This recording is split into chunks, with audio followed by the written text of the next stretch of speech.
Bienvenue les amis dans cette minute utile du musicien. On va se faire un peu funky mais étage intermédiaire. Il y aura des petites choses, petits détails là-dedans qui vont intéresser les gens avancés. Pour les débutants, je vous conseillerais un autre truc, mais regardez parce que c'est toujours bon à entendre pour la suite. Quand on fait ça, on va faire plusieurs étapes. On va faire... Moi, je joue au doigt, mais tu peux très bien faire...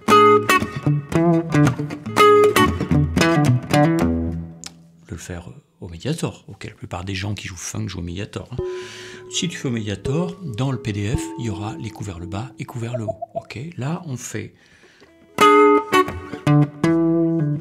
Voilà, déjà.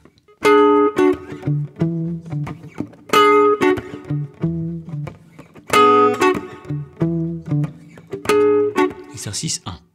Encore, tout doucement. Ça, c'est un coup qui est vers le bas, parce qu'il est sur le temps, et celui-là, il est juste avant le temps, c'est la quatrième double, donc c'est un coup vers le haut, forcément. Si tu fais pas ça, je te déshérite. Soit vous jouez médiator, soit vous faites comme moi si vous voulez jouer comme ça avec deux ongles, et vous servez de deux ongles comme deux médiators, qui peuvent jouer donc deux cordes en même temps. Ce qui sonne pas comme... Là on entend bric bric, parce que le médiator tombe sur une des cordes, et ensuite il tombe sur l'autre. Ok ? Donc on fait...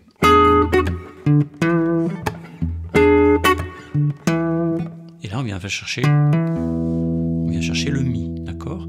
On pourrait très bien penser ce riff en si aussi. Hein. Ok ? On ferait...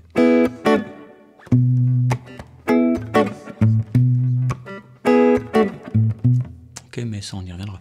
Alors...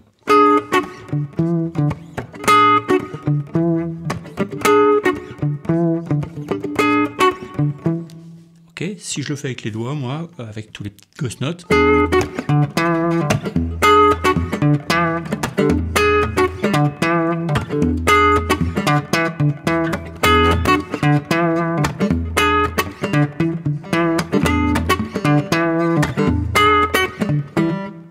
Ok, maintenant on va pouvoir le compliquer un tout petit peu en changeant un peu la fin. On va faire...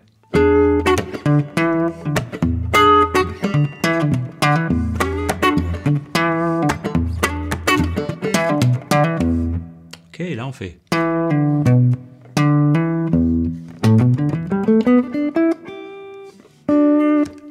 Penta mineur. Ok, on fait... Et pendant la grosse corde à vide, on a le temps de revenir ici.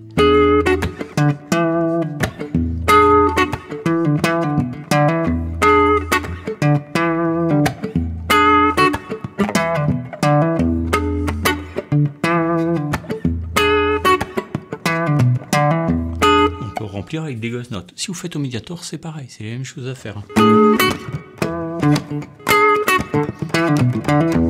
Pareil, hein. Ok, je vous le fais un peu vite au doigt.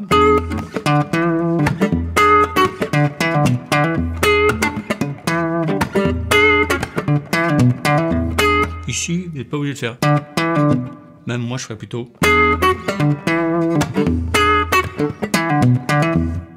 Ok. Bah voilà, déjà, ça c'est déjà un peu plus... Là, si tu fais ça, c'est que tu es déjà avancé en rythmique. Ça veut dire que déjà, tu as un peu tout ça. Si tu n'es pas trop fort en rythmique, en double croche, tout ça, alors j'ai fait d'autres séries où je fais apparaître les PDF ici. Je ne sais pas si je penserai à les mettre dans le premier commentaire où ils sont, mais ils seront dans l'espace rythme de vos ressources gratuites. Et là, recherchez les trucs un peu plus, débuter avec les doubles croches et tout ça. Il y a plein de trucs, médiator, doigt, tout ça. Okay. Je pense qu'il ne faut pas hésiter à le jouer un peu lentement pour être chouette. Si vous voulez l'analyser, ça au niveau... On s'en fout de la théorie, hein, mais en gros, c'est deux triades, ok hein. Et si on le joue par rapport à ça, alors on est au mixolydien, ça s'appelle comme ça. Si on le joue par rapport à ça...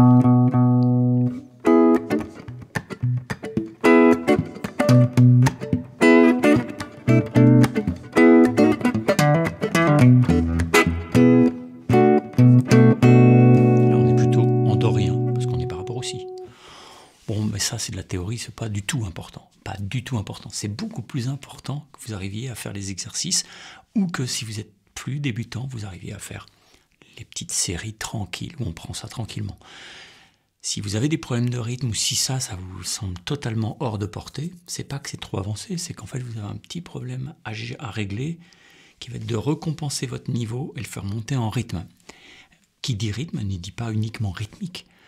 Le fait de progresser en rythme général, c'est-à-dire vraiment d'appréhender mieux le temps, vous allez progresser en musique tout court, y compris en solo. Parce que quand vous allez faire 2 notes, elles seront placées nickel, chrome, ça va groover, ça va swinger. Alors quand vous n'êtes pas bon en rythme, même en solo, ça se voit. Moi, je le vois tout de suite. Bye bye, peace, ciao.